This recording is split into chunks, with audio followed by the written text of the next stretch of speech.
Reclaim the Night is on October the 19th, starts at 6 p.m. at Sneinton Market, and we will finish at NTU. Welcome to Talking Shop, the Communities Inc. podcast. Episode 19, Can We Have Safer Nights Out?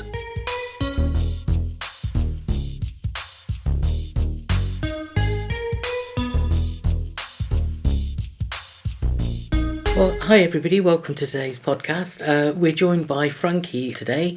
Hi Frankie, how are you doing? Hi, I'm good, thank you. How are you? I'm good, thank you. So could you just first of all tell us a little bit about yourself and how you came to be doing the work that you're doing, and then we'll get into that. Yeah, of course. So I'm Frankie. I'm the Campaigns and Communications Manager for a charity called Equation.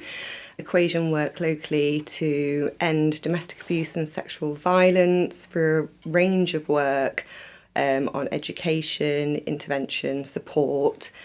And it's through my role at Equation that I've become part of the steering group for Reclaim the Night. So yeah, that's how I kind of got involved in the march. Great. So Reclaim the Night. Tell us about it. What is it and how did it come about? So Reclaim the Night began in 1977. There were several murders in the Leeds area of sex workers, and so it was action to kind of reclaim the night and demand safety for women on the streets at night as a result of that. So that's its long-standing background and how it began. In Nottingham, it's now coordinated by the Nottingham Women's Centre, POW, who do amazing work with sex workers here in Nottingham, Nottingham Sexual Violence Services, Equation. I think I've got everybody. And we've also got some great support from Council Transport, who aren't on the steering group but help us to organise this march safely now. So yeah, that's kind of how it started and where we are now. Brilliant. And so what actually happens and what is it that you're trying to get across? So Reclaim the Night it's about women reclaiming the night, reclaiming the streets and demanding that they become safer for women than they presently are or ever have been. So it's a very empowering evening, women en masse marching together in solidarity for something that they care about, to demand more safety for themselves, and for one night of the year, really feeling safe together, making lots of noise and demanding that societal change, really, whether that's systemic or, within the individuals themselves. So, what sort of an impact does it tend to have on the women that are, or the people that are attending that march and others that may witness it? So I think for the women attending, I've used the word empowering already, and you do hear a lot of women, that's the word that they will use when they're coming away from the march. I feel so empowered, it's warmed my soul, which is pretty impressive for something that happens on a cold evening later on in the year. And I think for any woman that has experienced sexual abuse or any form of abuse, it's a really good way for them to kind of feel like they're finding their voice and part of their healing process. It is that empowering element, and it's also lots of fun. It's a really fun night. People get really dressed up, not, sort of glitter and like how you go to a festival, seeing people covered in lights. They've got their placards, some which are very direct, some which are really funny.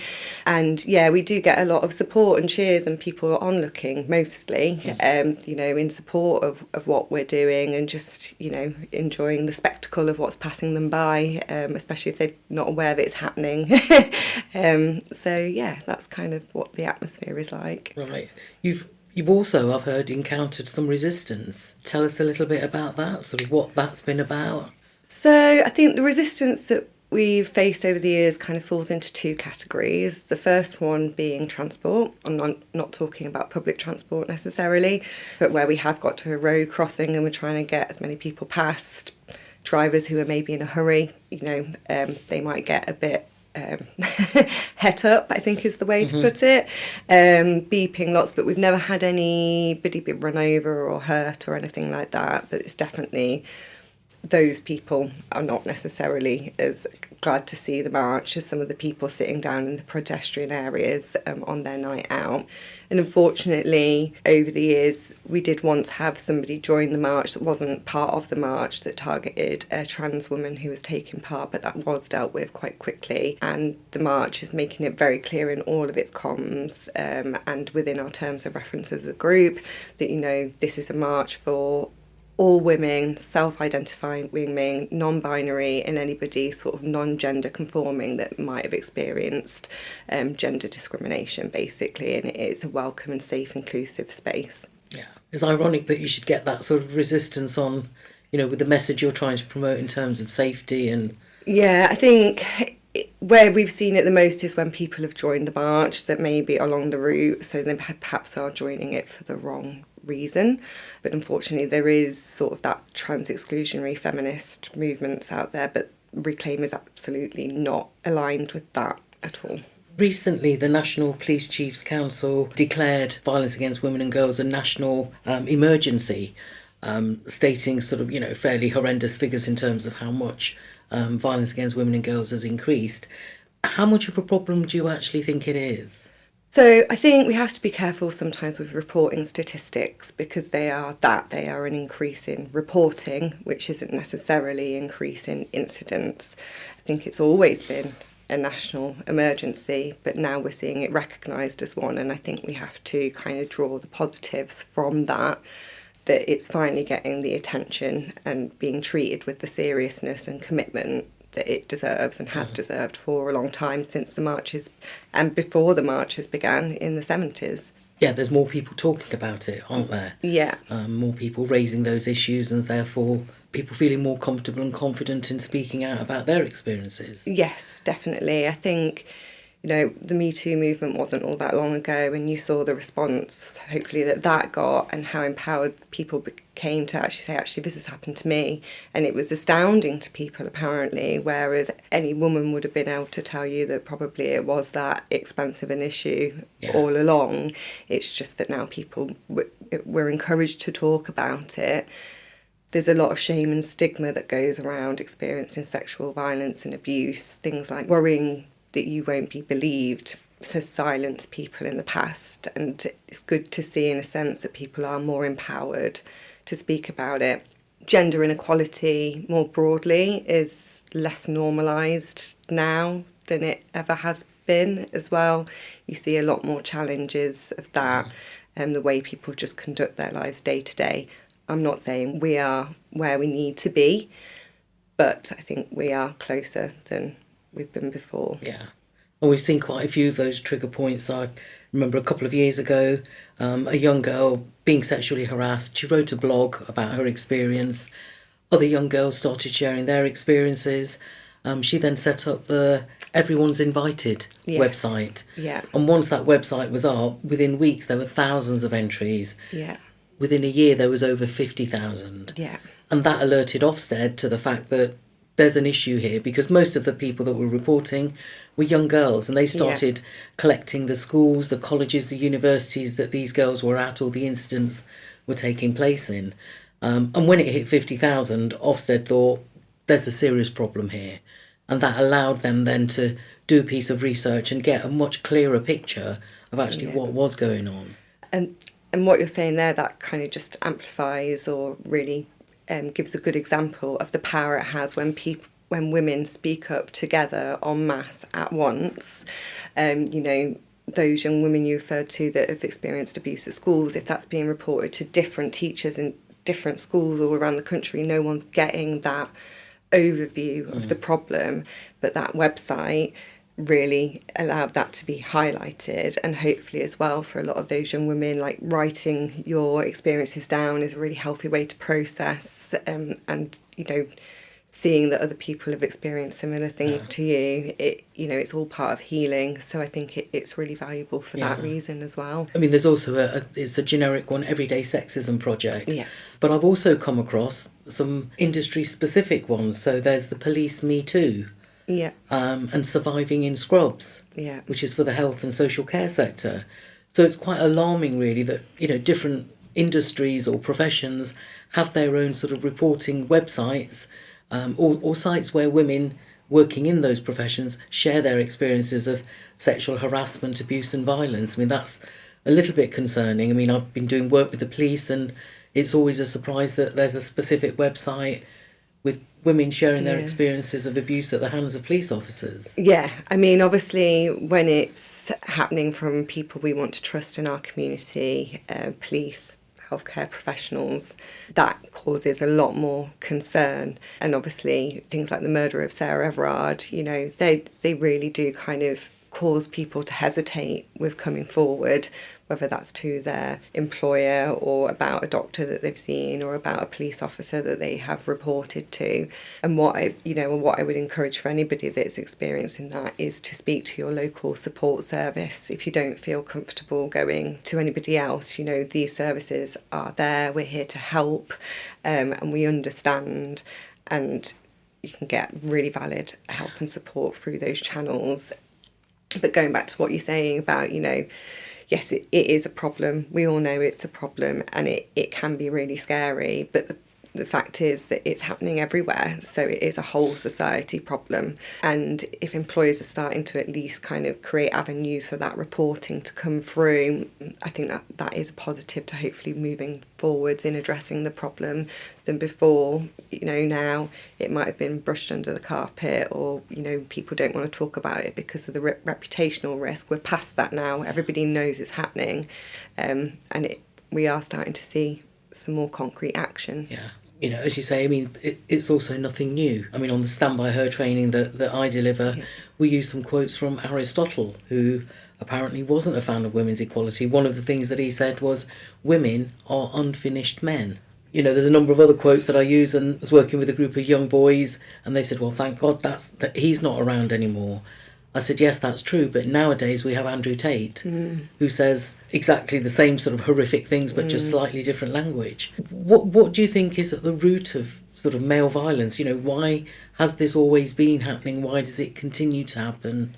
It's all underpinned in gender inequality. There can be lots of different reasons why a specific individual might turn towards violence. But when it comes to men's violence against women, it is this sort of belief that women are lesser, like you say, like Aristotle has said himself, that they have a right, power and control over women, that women are objects for their pleasure. If they didn't hold that belief, these actions wouldn't get carried out, because they wouldn't feel justified in them taking place. So that is the kind of root across all of it.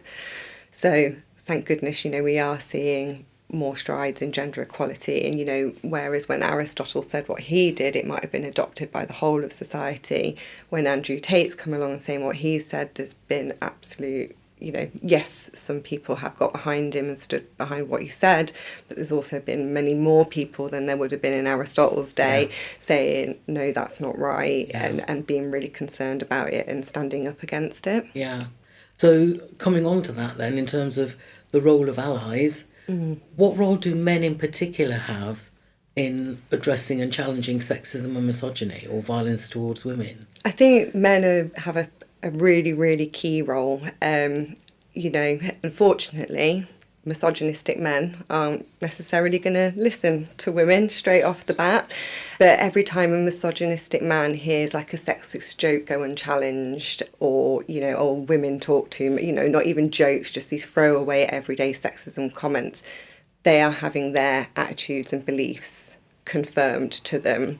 So it is really important to just call things out. It doesn't have to be a big to-do. You can just say, mate, that's not okay. No, we don't talk like that. You know, you don't have to get into a superheated debate. It's just about labelling the behaviour, the attitude as sexist, and just showing that you don't stand for it. And that over time will chip away, and, you know, call into question for these men what their beliefs and how accepted they aren't. Yeah. I mean, on our bystander intervention training, you know, I say the deep psychology of the bystander is the denial of a connection. When you see something happening or being said to somebody, and you just think, well, I don't relate to that person. They're not in my gang. They're not in my organisation. They're not in my family tree, as it were. And we always say, you know, actual connection is one of the key ways of actually building that empathy. Yeah. And on our training, we've seen that demonstrated. In the early days, we'd sort of say to groups of men on the training, stand by her. If you saw a woman being sexually harassed, what would you do? And sometimes some of those men would say, oh, we wouldn't do anything because we wouldn't want to disempower her. You know, we wouldn't want to sort of make her feel that she can't cope with it. So there's a little bit of me that understands where they're coming from, but there's a bigger part of me that is uncomfortable with that. So after a while of mulling it over and talking to other colleagues, I then started responding, do you have a sister? And they'd say, yeah. So if that was happening to your sister, what would you want other men to do in terms of supporting her? And, you know, no hesitation, they'd say, well, I'd want them to make sure that she's okay. And that's because they've got a connection. Yeah. You know, they can relate to that woman. So it's a very powerful way of getting men to kind of reframe the issue for themselves when they consider if it was happening to somebody that they knew and they cared about and what they would want to see the community do for them. It's very, very powerful. And I think there are a lot of allies out there that still haven't maybe taken on, you know, they want to do more, they want to do the right thing, but they haven't quite found the right way of thinking about it to enable them to do that kind of action. And then they come away with, well, okay, if I am going to stand in, how do I do that? And I'm sure you'll probably be very well versed to talk about that yourself, given the Stand By Her training that you do. But, you know, something that we talk about is focusing on the person that's being harassed, you know, is talking to them, asking that if they're okay. It's not about diving in and at the person doing the harm. It's about getting the other person to safety and also paying attention to what's going on, taking notes, making a video even, so that if that person being assaulted or harassed does want to press charges, that there's evidence collected. I mean, we all know what a difference that made in the case of George Floyd's murder. I think there's activism and bystander. It doesn't matter whether it's against women, homophobic, racism. The same methods apply to all, and I think it's a really valid thing for people to kind of learn as they grow up how to do that. Yeah, it's ironic, isn't it? Because men are the main perpetrators of violence towards women and girls, but they're also the solution. They also hold the solution in their hands. Yeah. I've heard someone talk about it where they would say, you know, it's not a women's issue, it's a men's issue because they're the ones doing it. And even the ones that aren't doing it, if they're not going to do anything or say anything, then that makes them part of the problem. So, and I think that's a really good way to look at it. And I also think it's important to realise as a society, you know, anything we do to make the streets safer for women just makes them safer for everybody as well. So it's not just about taking action that's impacting somebody else. You know, if we're making the streets safer as a whole, that benefits them as an individual long term as well. Yeah. So, I mean, coming back to the beginning, I mean, how safe would you say the streets are in Nottingham? I don't want to propel fear. It's a tricky one. Obviously, we wouldn't be marching if we felt that the streets were as safe as they should be. I do think there's a lot of amazing work that happens in Nottingham in particular that we don't see replicated around the country. So like the misogyny hate crime and how you can report experiencing misogyny and not just assault and harassment. There's, you know, things like the Safe Space initiative in the city centre where there's 26 bars and venues that are signed up to the initiative, where they have received training on how to respond to incidents of sexual harassment, assault and spiking. I think we really need to focus on those positives and know about the good work that's going on and feel empowered by that to feel safer. But saying that, would I walk all the way home from the city centre to where I live at 1 o'clock on a Saturday morning? No, I wouldn't. But luckily there are buses that run, and Nottingham City Transport have all received training on how to respond if they think a woman is, you know, if they're seeing a woman in distress that needs help and support. And we did get some feedback on that initiative fairly recently that a male bus driver had seen a girl in distress, approached her, spoke to her, found out what was going on, helped her get home, helped her, signposted her to support. So, yeah. There are safe spaces around our city, and I think we can be really, really proud of that here. And it's also, I guess, how that individual woman feels, because as women, generally, we're taught to be afraid, aren't we? We're taught not to go out late at night when it's dark on our own. Yeah. So some of those fears are sort of historically embedded within us, as it were. So even if the area was safe, we still may have a bit of sort of hesitation to step out on our own. Definitely. I mean, I say now that I wouldn't walk home from the city centre to where I live at 1 a.m. on a Saturday morning. But when I was in my 20s, I did that countless times and I was okay most of the time. Yeah. So it is about that perspective that you have. And I guess maybe now doing the work that I do for 7 years and I'm aware of it every single day, that does have an impact as well. So we do have to find that balance of raising awareness of the issue and also not encouraging women to feel too afraid to go out and live the lives that they want to live without fear. Yeah. And there's also the issue of victim blaming. You know, when women do get assaulted, when they do get harassed, often they get blamed for that, for things that they've done or that they haven't done to keep themselves safe. How widespread is that? Recently, the police have had some guidance on dealing with victim blaming. So it's clearly a big issue. Yeah, I think it's one of those things that's always been an issue, and maybe in society at large we're seeing a change in attitude there, but it hasn't necessarily got through to everybody that it needs to yet. But yeah, you know, the kind of tropes of, well, how drunk were you, what were you wearing, you know, were you flirting, things like this. You know, women should be able to do those things and still hold on to the right to give their consent before any sexual act is carried out. So yeah, it's still a problem. Yeah. But it's more well known that it's a problem. It's like, you know, I guess we can call it out nowadays, can't yes, we can. And yeah, hopefully that will just become more and more the case. Yeah. But it's interesting, isn't it? Because it'll be the men that say that. It's like, well, you should know that if you wear something like that, a man's going to act and do something like this. And it's like, but you're still saying that the man's the problem, that's the man that can't control himself, but you're just saying that we should be aware of that and act accordingly. So you're kind of still highlighting the root cause of the problem, even though you're just diverting where the blame sits within that situation. Yeah, I read a book recently on victim blaming. It was quite a thick book. Yeah. And, you know, nowhere in there did I see anything that actually asked men to change what they do and change their behaviour.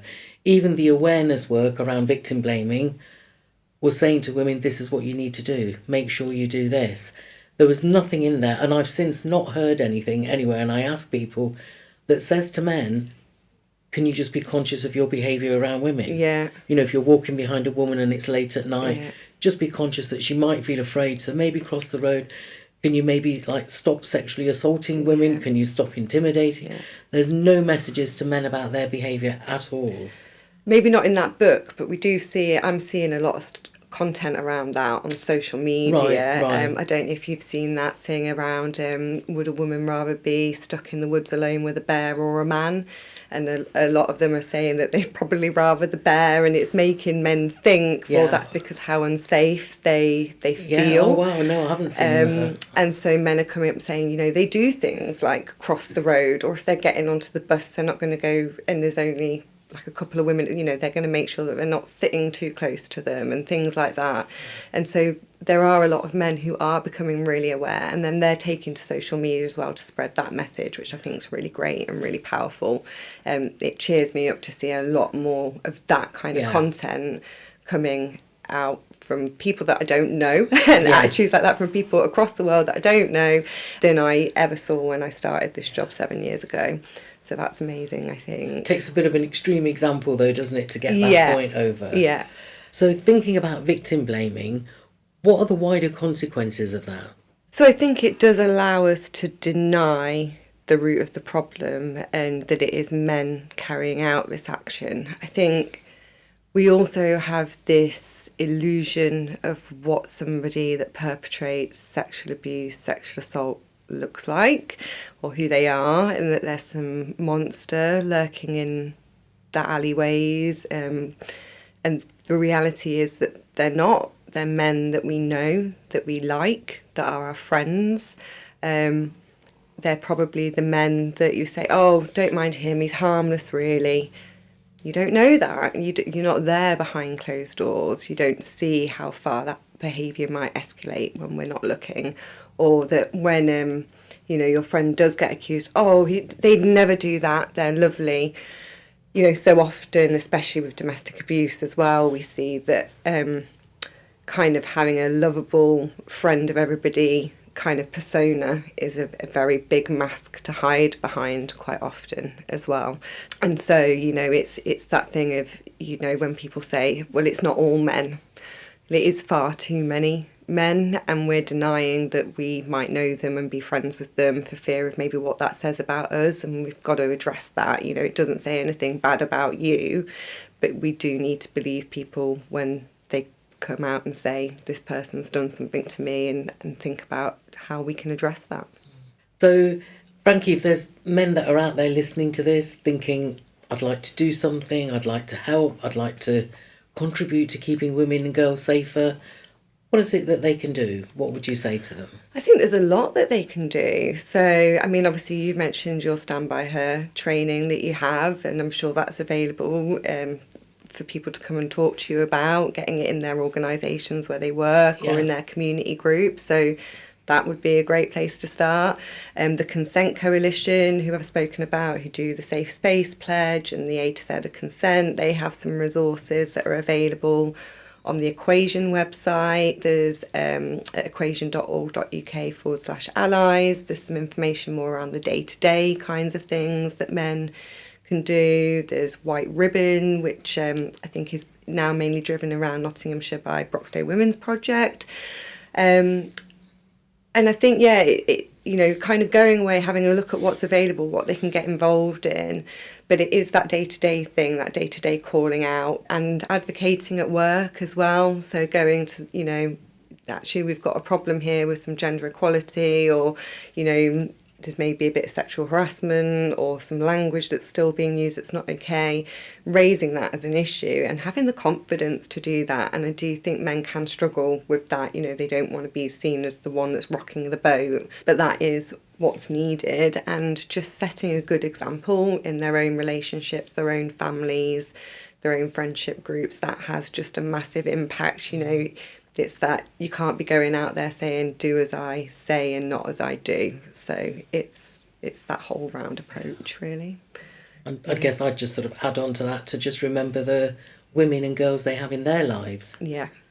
Because they wouldn't want them to be subjected to things that other girls and women are subjected to. So, just to remember that they do have women and girls in their lives that could be impacted by other men. So we need to all get on the same page, really, don't we? Yeah. You do see more men sort of adopting a more feminist sort of attitude once they've had a daughter, don't you? That's quite common.